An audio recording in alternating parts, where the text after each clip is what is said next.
Okay, let's talk about quicklime. So I think it's about time we talked about quicklime, or we call it hot lime mortar, quicklime, whatever you want to call it. Now, this isn't going to get too scientific because I'm not a scientist, but we do use quicklime mortar and people have so many questions about it, so we're going to go through it now. Quicklime has been used as mortar for thousands of years. I believe they found evidence of lime burning in ancient Mesopotamia, which I think is about 7,000 years ago, but don't quote me on that. The Greeks used it, the Romans used it, the Egyptians used it, the medieval masons used it. It was used pretty consistently as a building mortar for just thousands of years until the late 1800s, when the Victorians came up with grey cement, Portland cement, sometimes called ordinary Portland cement, abbreviated to OPC. That is the grey cement that we're using these days to build our new builds, our brick houses here in the UK. Now, the Victorians went absolutely mad for grey cement and filled all of our historic buildings with it, which they thought was the right thing to do at the time. So we cannot slate the Victorians for that because they were doing what they thought was right. So if you want to know the actual science behind this, then you need to take a look at a thing called the lime cycle, which through the magic of editing, I will put on the screen somewhere. So pause it, have a look. But essentially, you take limestone, you heat it in a kiln. By heating it, you're extracting the moisture out of it. And what comes out is these white lumps called quicklime. And when you add the moisture back into that, it's incredibly reactive. Okay, quicklime is thirsty, it needs that moisture, and it gets super duper hot. It can get up to 200 degrees Celsius when you add the moisture back to it. We call this slaking. So when we're slaking our quicklime, adding that moisture back in, it becomes our kind of lime putty, this like white stuff. By adding our aggregate, our sand, sharp sand, soft sand, whatever you want to add, you can create a mortar. You can add stone dust. The stone dust helps with the colour, makes it a bit stickier. You can also add things called pozzolans, which are burnt materials, so ash or even brick dust, something that has been like a burnt mineral basically, which makes that lime slightly hydraulic, enabling it to set quicker. You get an initial set in damp conditions. Now, this is what the Romans did. So when all these people are getting super excited about, we discovered the recipe for Roman cement, it's quicklime with pozzolan in it. They were putting volcanic ash in it because they knew that that would get an initial hard set on their mortars in damp conditions when they're building things like aqueducts or building things by the sea where it's quite damp and they need that like initial cure on their lime. So we get powdered lime here. So we get our quicklime in powder form, and we slake it ourselves. So how we do it is we have a big forced action mixer.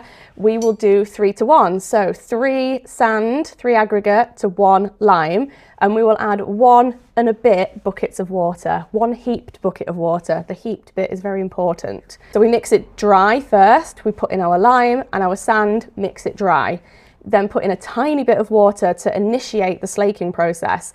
We mix it for about, we mix it for 15 to 20 minutes, but you can slake it for half an hour, 45 minutes. You can just really go for it. After it's slaked, you can then add the rest of the water, the rest of your bucket and a bit of water to create a mortar mix. And this is what we build our cathedrals with. Now, the reason that lime is much better than cement is limestone is porous. It will absorb moisture. A lot of stones are porous. Moisture will get in through the stone, and you need that lime mortar in the joints to help draw the moisture out of the stone and expel it out of the building. You have that kind of water ingress and egress going on. Essentially, the building is breathing. When you have a solid stone construction or a solid brick construction, the moisture needs to get in and out. When you fill your joints with non-porous grey cement, the moisture is getting into the stone, but it can't get out. It can't be drawn out through the joint. So it is drawn out through the stone, and the stone is just getting saturated. It's getting full of water. This can activate salts in the stone. You get that salt efflorescence, that white staining that you see on a lot of like brick buildings. And in the freeze-thaw process, it can cause the stone to shatter and crack because obviously the moisture in the stone is going to expand when it freezes and it can shatter our stones. So when you're walking around a historic city and you see stone buildings that have been pointed up in grey cement and you see that the cement is sticking out proud but the stonework might have receded behind it, that's the moisture damaging the stone, not being able to get out through the joint.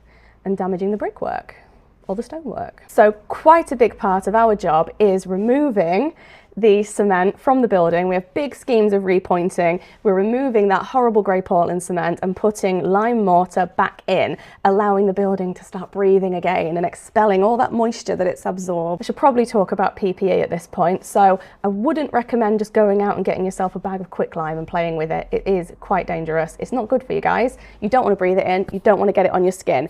It's so thirsty for moisture and it's so reactive that if it gets on your skin, it can just react with the moisture on your skin and burn your skin super duper fast. It'll burn right through you.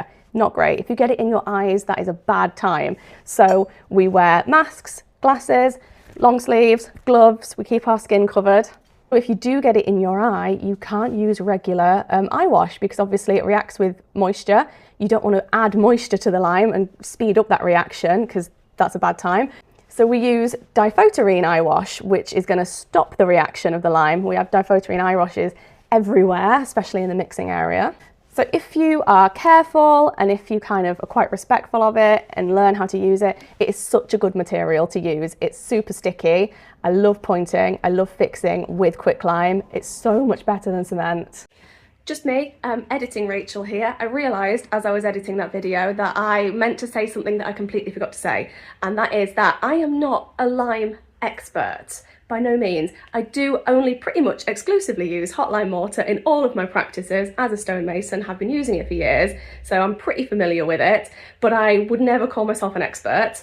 There are, however, people who are real experts in this, and one of those people is a chap called Nigel Copsey, who has written a fantastic book that I will put a picture of on here somewhere, and I will put the title of that book in the description of this video if you wanted to learn more about lime.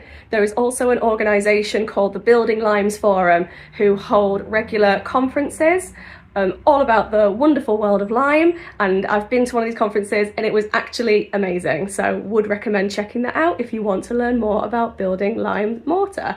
So I will put a link to their website in the description as well. Right, back to the video.